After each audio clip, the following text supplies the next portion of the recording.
c'est un système quasi mafieux que vous révèle Europe 1 ce matin. À Grenoble, les entreprises du BTP qui mènent des chantiers dans les quartiers sensibles de la ville sont de plus en plus victimes de rackets. Des groupes leur demandent de l'argent en échange de leur protection, menaçant la bonne tenue des travaux en cas de refus.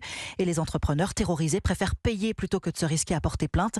L'omerta est totale, ce qui rend les enquêtes judiciaires compliquées. Le reportage édifiant du correspondant d'Europe 1 à Lyon, Jean-Luc Boujon.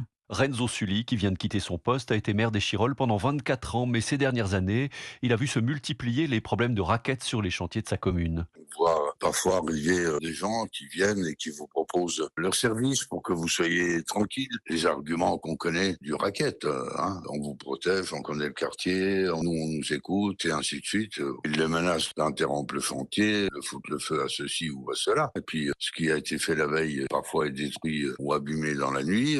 Donc voilà, c'est cette pression-là. Mais bien sûr, il y a une contrepartie à cette protection, explique l'édile. En échange, ces gens-là, ils demandent de recruter quelqu'un du quartier. Et puis, ça peut être du cash. Moi, j'avais eu connaissance l'an dernier d'une entreprise à qui on avait demandé 40 000 euros. Voilà, c'est un système mafieux. Plusieurs entreprises du BTP sont concernées, mais personne dans le milieu n'ose parler.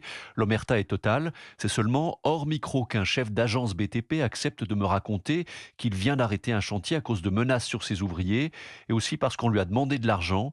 Aujourd'hui, il avoue avoir peur pour lui, ses employés, mais aussi pour sa famille. Plusieurs enquêtes ont été ouvertes dernièrement par le parquet de Grenoble, mais elles peinent à aboutir car aucune entreprise du BTP n'a osé porter plainte jusque-là. Jean-Luc Boujon.